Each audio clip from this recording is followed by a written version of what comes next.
Hey guys, welcome to another episode of Kerbal Space Program. It's been a while. We're at version 17.1 now, but I have been busy with lots of pretty cool spacecraft designs, and I'll share those with you today. So we'll go ahead and start the game, resume saved, be bizzle, continue, and we'll go right ahead to the runway. I can show you guys kind of what's been going on. As far as one of my favorite new ships that I've made, I can't take credit completely for the design because it is based off of a awesome looking space combat simulator that's being developed by Chris Roberts. Some of you may know him as the genius behind the Wing Commander series. Really put space sims on the map. Even though I haven't played one of his particular games, I have played things like Descent Free Space, things like that, and it is awesome. So this craft is kind of based off of the design of the RSI Aurora, which is, I think, one of the starter craft that you'll be using in the Squadron 42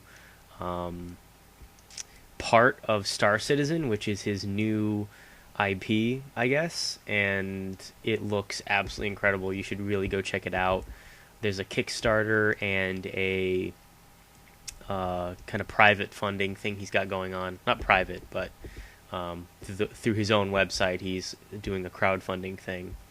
So this is sort of, I guess, what the RSI Aurora would look like if it was in Kerbal Space Program. You got a tube of 5 fuel, a turbojet, a single turbojet engine, because there's only one engine at the back of the RSI Aurora. There are things like thrusters that allow for like 6 degrees of freedom, things like that. But this version doesn't, because it's definitely only atmospheric. So think of it as kind of like a prototypical version of it. You can see these wheels aren't touching the ground, but the point of those is if it tilts a little bit, there's a little bit of a buffer before you rip your wing off, and they don't really add much weight, so that's okay. This kind of the back tail design and things like that were hallmarks of the body. The wings down here and the tail fins, unfortunately, I had to add those because it just wasn't flying correctly without them. So, with that said, this craft is a little hard to take off with and quite hard to land. I just got finished, I usually will test out craft before I do a Let's Play on them to make sure that I'm not completely failing at it. However, what usually happens is I'll land it, for example, like I did now, 3 times in a row perfectly, and I will end up a crater on the runway when I do it for you guys. So here it goes, and hopefully this doesn't end poorly for us. So ignite, full throttle. I always make sure that it's blue for the roll, pitch, and yaw. Yes, I know I'm not going anywhere. I'm waiting for the engines to spool up. Once I see the overheat warning, I'll let go of the parking brake, and that also helps take off before the end of the runway. It's pretty zippy on the runway, at least. Go ahead, start pulling back here. There's going to be a little lag towards the end of the runway just because, just because I have a lot of active flights and a lot of junk from failed attempts with many different craft. You'll see the Failatron over there.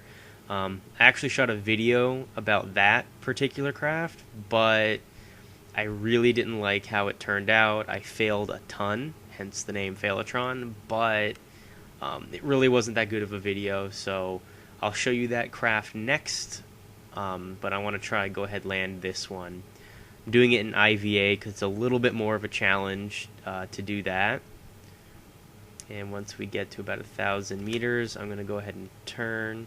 And you'll notice that in 17.1 you actually have all your meters in the IVA, before you had to kind of pick between whether you wanted to see your staging and your atmospheric altimeter or a convenient little IVA. So I'll go ahead down to a quarter output, turn right about perpendicular to the runway, push the landing gear button on my flight stick, and pray. This is challenging even when I'm not distracted with commentary, so hopefully this won't go really bad. Oh, the lag. There's gonna be a lag spike right before the runway too. You can see I already did land one. I didn't just taxi that. I did land it. You'll see an RSI Aurora Mark IV. That's what I'm flying right now. So it's important. I'm gonna kill the oof, come on. It's the roll that really, potentially kills this.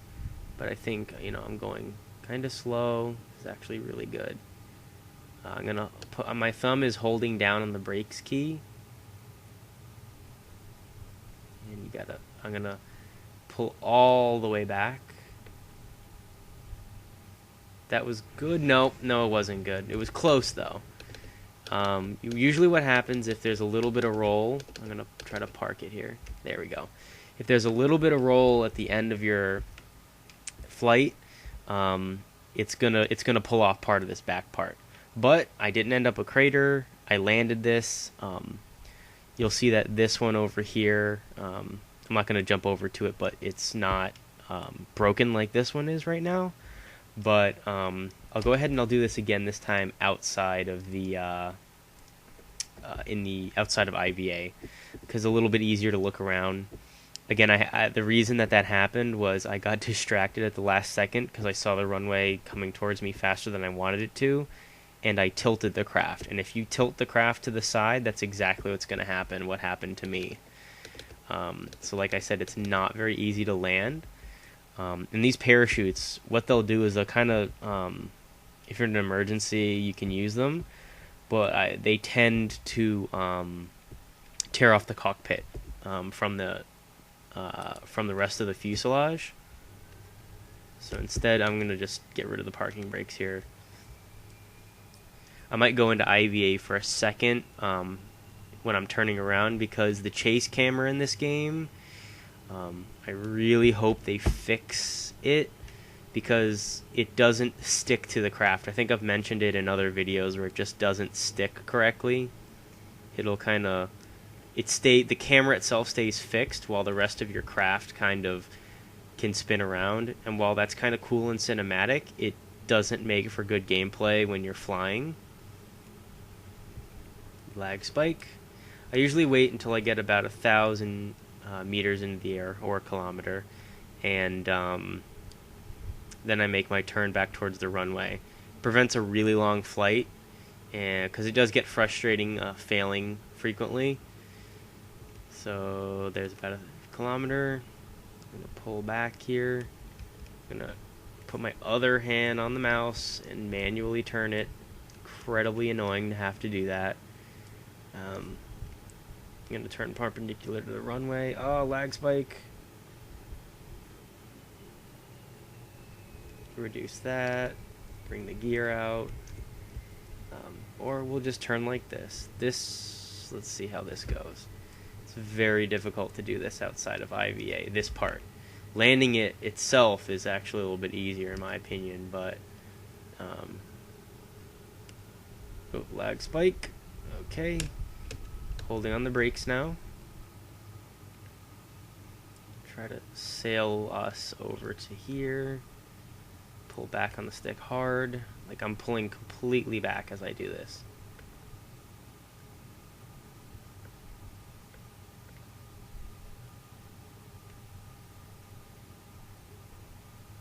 There we go. There we go. Okay. Sorry, there's a little bit of a twist there because I was holding the brakes the entire time, and I had a little bit of twist in my flight stick, which controls the rudder, so I was moving a little bit left and right while I was braking. So that should be a testament to the sturdiness. It didn't tear itself apart even when holding the brakes, and it is possible to land this cleanly. The fuel probably will last you a little while because I had about, was that 2 minutes of flight, and I've barely used maybe an eighth of the first tank's. So if you guys use mods or anything, this would probably be a pretty cool dogfighting craft because it's not incredibly high speed, meaning you can kind of hang around each other. I know there are modders out there, I think, who have like places you can mount weapons, so you could probably take this into the editor and do that with it. Go ahead, extend this, turn this off. I will EVA with Combas, I think was his name or something. We'll go here and grab this one, and it's accessible. You can go up and down.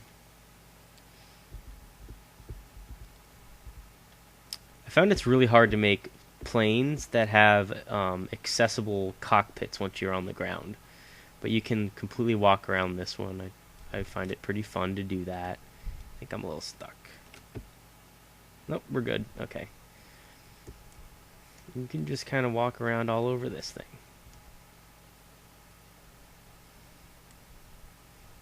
Now the Phaelotron is... that's an interesting craft, to say the least. Oh, okay. Hop down here. I'm going to go ahead and, well, first I actually want to go back inside this, because if I don't, what's going to happen is it'll make even more bloat. I'm hoping the optimization here gets a little bit better with those parts. I like them sticking around for their realism, but sometimes the lag they create is just abysmal. Whoops, grab. He ragdolled. Okay. Grab.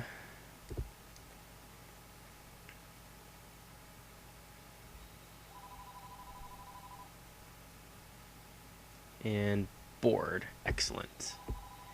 It's my phone ringing. I'm sure that's happening to a lot of you guys with the elections coming up. Incredibly aggravating, but a necessary part. At least, you know, if you're in the United States. Okay. So that's done, and the flight. Now we'll go to the Space Center. Also, it's been a while since I've flown this one. It's probably going to end badly. Phaelotron. The Phaelotron R is a rocket version of it. The one I'm going to fly with you guys is a doesn't have that kind of version here. The Phaelotron 8, I believe, is the next one here. This is incredibly difficult to land. Taking off is very easy, but landing is, oh, it's a treat. So it looks kind of like a satellite. Pretty cool. I'll put the landing struts down. What makes this really hard to land is the fact that the jet engines are fairly realistic in this game. So that basically means that you're going to have a latency between when you start the engine and when it starts producing thrust. Unlike the rockets, which are instantaneous and with propellers, these take a little bit. So if you're falling really fast and you need to catch yourself, you're going to need to jump right up to full throttle. It's going to bounce you in the air, meaning you're going to go up after a while, and then you're going to kind of have to yo-yo. So the best way to really do this is go in an IVA. To use this window, zoom out, and then kind of go like this. That's kind of the best you're gonna get as far as view is concerned, but it's okay. I'm gonna bring this up. Oops, that was a mistake. I set off the parachutes by mistake. But this craft, actually, the reason that I did it is because I wanted to experiment with lander designs. And I thought this one might be a good lander for atmospheric planets, like maybe Duna or Eve or something. But I can't even get a rocket to the moon and back in point 17. So I have no idea when I'm going to be able to do something like that. But in the meantime, I'm just experimenting with Landercraft, seeing how things go. The cool thing is the rocket version of this can actually almost get into orbit by itself, straight from the runway up. So we'll go ahead and lock the SAS on. We'll get up to about 100 meters and we'll tilt forward a little bit. Unlike with my planes, I suggest using the keyboard for this craft just because it's quite sensitive, and some of the yaw controls can create roll, but you can counteract a lot of that by tapping the SAS on and off. You can see we're losing altitude now, so I'm going to spike it up to 100. I'll also allow the tilt to go like that, and then I'll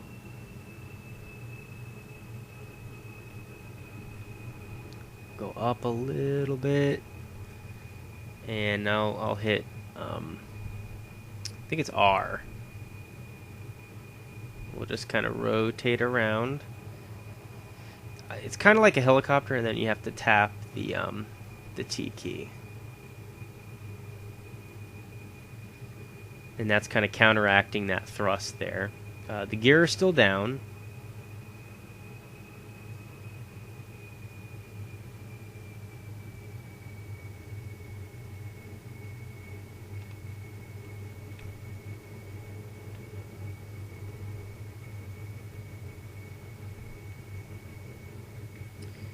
Tilted a little bit. It's not good, but yeah, it's actually very hard to land this, to land craft like this.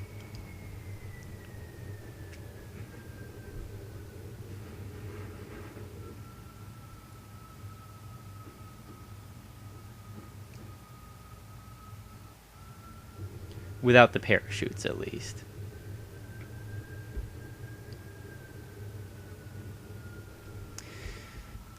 So let's see our successful landing. As you can see, everything's intact. The parachutes are really necessary for landing. I think maybe out of about 50 attempts to land this thing, not even exaggerating, I've managed to land it once, maybe 3 times. But it's so difficult to do this. I'll try it now just for fun, but it's probably not going to go very well.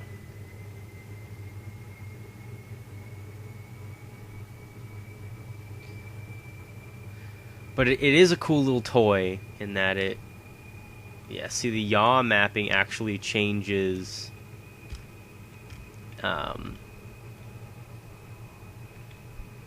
Whoa, control.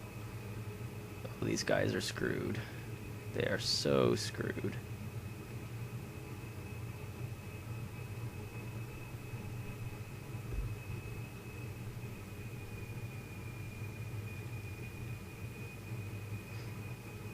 And yes, I did mount the cockpit upside down.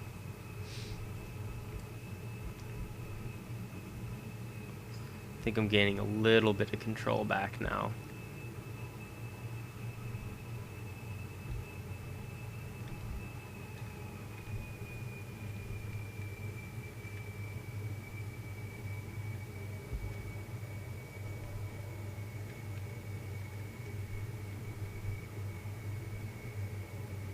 Let's see here.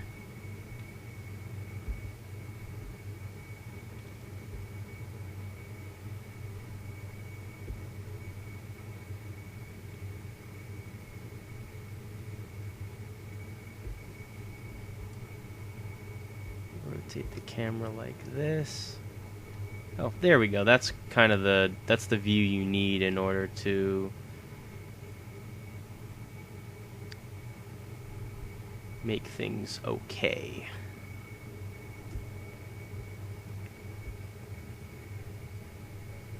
And landing precision, forget it. It's very difficult to do that. Maybe with mods or something it'd be a little bit easier.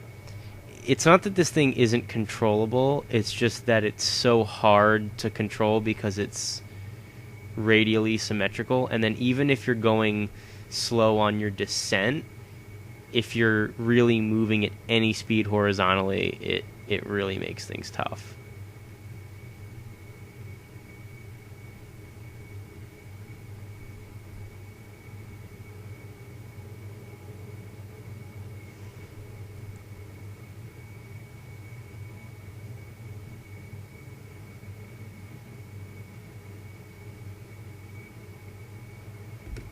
Wow. Actually landed it without serious problems. I'm surprised. But you can see how long it actually takes. It takes a lot of precision, a lot of rotating, and you need a wide area of error to know kind of like where to land and what's safe. But as you can see, fuel, not a problem really. There's still stuff left in those first main tanks. I think I'll go ahead and shut these off. Move this down, turn that off, and turn that off. Okay. I'll EVA one of these guys, and they start upside down because that's the orientation they're probably supposed to be in. I don't think there's any way to rotate. No. So I'll just kind of, they'll fall off. Whoops. Space. Ugh. But yeah, this thing could probably double as like a satellite or something. I know that they're adding, in the next version, they'll be adding things. Get off of this one. Whoa! Okay, there we go. We'll extend this ladder. They're adding things in the other, the newer version, I think 0.18, that will have, whoa! Different parts available for actually making satellites, like solar panels and really cool stuff like that.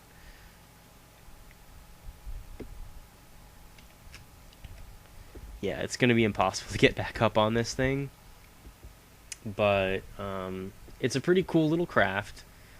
I had a lot of versions of it. I had a version without any of those wings, and they all kind of fly okay, but the main thing is that it's pretty good potential as far as a lander is concerned. So that's kind of the jet version of it that I made. And I guess the last thing I'll show you, go to the Space Center, is I'll show you the rocket version. That is the Phaletron R.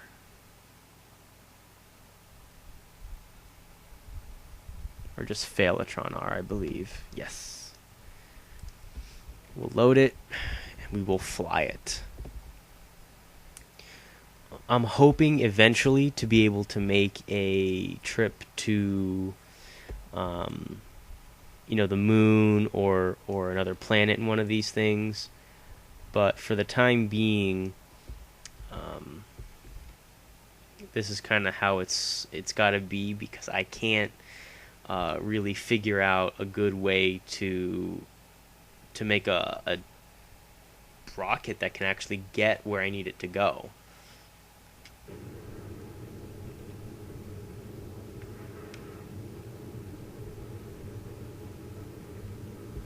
So we'll just kind of do the same things that we've been doing here.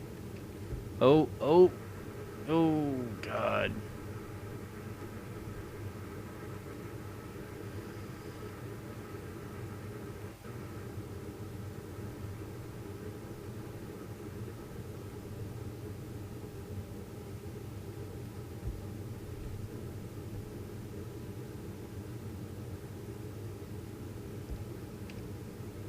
Why is this so hard to control? Gah. Oof. And we're flipping.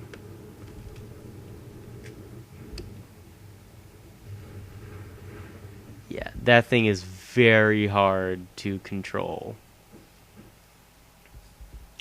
This should be okay, but no, I think I'm off angle a little bit. Slam. Okay. Yeah, it's the same idea, but I wanted to try an atmospheric jet version of it first before I bothered with a rocket. Again, if you just shoot straight up, you can get really far. It's just this would probably be a better lander design for a jet, or no, I'm sorry, not a jet, but a non-atmospheric landing on a planet like Moho. I believe Moho now will not have an atmosphere in the new update that's coming, so that might be an option for that if I ever get to it. But that's really the problem here is I can make decent designs, but I just cannot get into space. It's very difficult to do that. So I hope you guys enjoyed this episode of Kerbal Space Program. Leave a like if you liked, and I'll see you when I see you, I guess. Have a good one.